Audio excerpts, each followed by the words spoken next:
তো আজকে আমরা পিকনিক করতে এসেছি নীলকুঠি নামক এক জায়গায়, যেখানে নীলকর সাহেবরা মানে নীলকর যে যাদেরকে চাষ করাতো তারা নীল এখানে লুকিয়ে রাখতো এবং জামা কাপড়ে নীল দিত।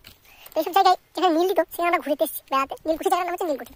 তো এখানে অনেকে পিকনিক করতে আসে, এটা আমাদের সঙ্গে সাহেব মানে গাইড করবে। তো নমস্কার স্যার, আমি কিছু বলতে চাই। বলছি আপনারা দেখতে পাচ্ছেন এইভাবে আলু চাষ হয়। আলু বলতে যেখানে আলুগুলোকে পুঁতে দেওয়া হয়েছে এবং এইভাবে গাছ বেরিয়েছে, তাই বলে আপনার আলুগুলো পুঁতে দিয়ে না এইভাবে গাছ বেরোবে না, বৃথা চেষ্টা করা হবে। কারণ এখানকার জমি উর্বর, এখানে যে আলু গাছ বেরোয়, আর আপনার আলুতে গাছ বেরোবে না। দেখুন ওই দূরে একটি রাস্তা চলে গেছে, ওই রাস্তা দিয়ে ভর ভর ভর ভর করে বাইক, বাস, ট্রাম, ট্রেন যাতায়াত করে। এমনকি আপনি যদি আরো একটু দূরে লক্ষ্য রাখেন তাহলে দেখবেন একটা এয়ারপোর্ট ওখানে রয়েছে। ওই এয়ারপোর্টটা অত্যন্ত ব্যস্ত এয়ারপোর্ট, ওখানে প্রত্যেক দিন হাজারো প্লেন যাতায়াত করে। ইন্ডিগোর এয়ারপোর্ট এখানে সর্বাধিক ফেমাস রয়েছে। আরো যদি আপনি এই সাইডে দেখতে চান তাহলে দেখবেন একটা পেট্রোল পাম্প। এটার ইতিহাসও একটা আজব ইতিহাস। আজ থেকে ঠিক 15 বছর আগে এখানে একটা অত্যন্ত ব্লাস্ট হয়েছিল। সেই ব্লাস্টে 1500 মানুষ মারা গিয়েছিল। এবার আপনারা বলতে পারেন যে একসাথে এই পেট্রোল পাম্পে এত মানুষ কি করছিল। এর ইতিহাস জানতে গেলে দেখতে হবে ইংরেজদের আমলে এখানে একটা খানা ছিল। সেই আগে রোয়া দিয়ে উচ্চারণটা হবে, সেটা আমি করছি না আপনাদের সামনে। ওই খানাতে অত্যন্ত ফেমাস ছিল। এখানে লর্ড কার্জন এই খানাটা খুলেছিল। এই খানায় প্রচুর লোক আসতো, খানাটা ফেমাস ছিল। তাই পেট্রোল পাম্প বা ব্লাস্ট হওয়ার কারণে 1500 জন ছিল, সেই 1500 জনেরই মৃত্যু হয়েছে। আর এই পেট্রোল পাম্পের একটা বিশেষ গুরুত্ব আছে। এই পেট্রোল মানে তৈরি হয়েছে সেটা নিয়েও একটা বিশেষ মানে মতভেদ রয়েছে। বলে নাকি রাজারা এখানে খুবই মানে এটা রাজাদের বাথরুম ছিল। আমরা যেমন স্কুলে বাথরুম করতে আসতাম বাইরের দিকে, সেরকম এটা একটা রাজাদের বাথরুম ছিল। তো রাজারা এখানে প্রচুর পরিমাণে পেচ্ছাপ করে গেছেন। সেইটাই নাকি মানে পৃথিবীর চাপে আর মানে যেমন আপনারা ভূগোল বইয়ে পড়েছেন ক্লাস 8-এ যে চাপে তাপে সেটা পেট্রোলের উৎপাদন হয়েছে, সেরকমই ঠিক তাই বলে। সবাই নাকি বলে এখানে রাজারা খুব প্রচুর পরিমাণে প্রস্রাব করতো, সেই প্রস্রাবটাই তাপে চাপে এখন পেট্রোল পাম্পে পরিণত হয়েছে। তো এখানে যদি আপনার পাম্প বসানো হয়েছে, এখানে যদি আপনারা পেট্রোল পাম্পে তেল ভরতে আসেন তাহলে আপনাদের বিশেষ গুরুত্ব হচ্ছে আপনারা যদি একটা মোটরসাইকেলে তেল ভরেন তাহলে সেই মোটরসাইকেলটা এরোপ্লেনে পরিণত হবে। তো আপনারা অবশ্যই আসবেন, এখানে তেল ভরে যাবেন। আর তেলের দাম কিন্তু এখানে মানে সর্বাধিক যে এবার বেশি হবে তা ঠিক নয়। আপনারা যেখানে তেল ভরেন সেখানে যেমন দাম, এখানে সেমন দাম। তো আপনারা অবশ্যই আসবেন, এখানে তেল ভরে যাবেন।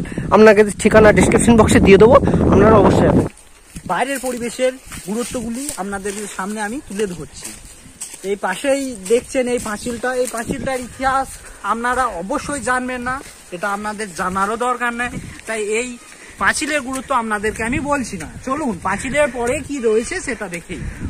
ওই পাঁচিলের পরে রয়েছে ওটা চন্দন গাছ। ওই চন্দন গাছ আলু অর্জুন একদিন কাটতে এসেছিল। আলু অর্জুন দক্ষিণ ভারতের এক বিশিষ্ট অভিনেতা, কাটতে এসেছিল এবং এখানকার বিডিও ছিলেন শ্রী অরবিন্দ ঘোষ। তিনি আলু অর্জুনকে তাড়িয়ে দিয়েছেন, কিন্তু এটা অন্ধ্রপ্রদেশে আলু অর্জুন সেই ব্যাপারটা আবার খুলে দিয়েছে। বেশ বেশ, আপনি চুপ করেন। এই ছাগলটা আপনাদের কিছু বলতে চাইছে, তো আমি ছাগলটার কাছে কিছু জেনে নিতে চাইবো। বলছি আপনি কি বলতে চাইছেন, একটু ক্যামেরার সামনে বিশেষ করে খুলে বলবেন। বলুন আপনি কি বলতে চাইছেন। ও কিছু বলবেন না, আচ্ছা ঠিক আছে, তাহলে আমরা পরবর্তী ধাপের দিকে এগিয়ে যাই। এই দেখুন এই স্মৃতিসৌধগুলো দেখুন, এগুলো আকবর বাবর তৈরি করেছিল। আচ্ছা, ওই দেখুন ওখানে রয়েছে বাঁশ ঝাড়, ওগুলো যার প্রয়োজন পড়ে সে পেছনে নেই আর বাকিগুলো ফেলে রেখে দেয়। ওই কলা গাছ দেখছেন, ওটা আয়ারল্যান্ড প্রজাতির কলা গাছ। ওই কলা হয় 4 হাতের একটা কলা হয়। এই কলাগুলো খাওয়া হয় না, এগুলো নেওয়া হয়, বিশেষ কাজে ব্যবহার করা হয়। ইয়েস, মহিলাদের বিশেষ কাজে। এই পুকুরটা দেখছেন, এটা হচ্ছে পদ্ম পুকুর।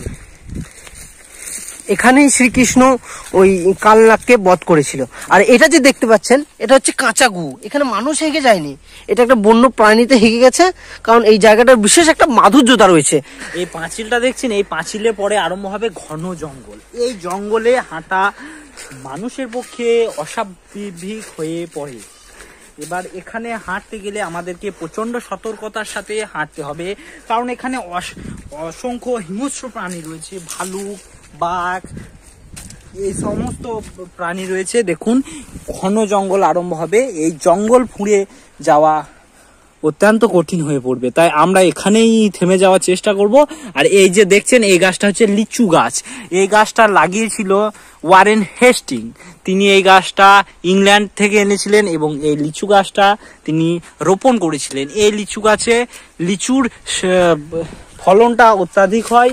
সেই লিচু আপনারা যদি কিনতে চান তাহলে ডেসক্রিপশন বক্সে লিংক দিয়ে দেব, সেখান থেকে অনলাইন মারফত আপনারা কিনতে পারবেন। আর এখানে একটা বিশেষ গুরুত্ব আছে, আপনারা এখানে একটা বিশেষ ফোয়ারা দেখতে পাবেন, কিন্তু শুধু এটা সময় বিশেষই দেখতে পাওয়া যায়, তাই সেটা দুর্লভ ভাগ্য শুধু আপনাদেরই আছে, তাই আপনারা অবশ্যই এটা দেখুন আর এটা মজা নিন। এই দেখুন এই ফোয়ারাটা শুধুমাত্র এক দুর্লভ সময় দেখতে পাওয়া যায়।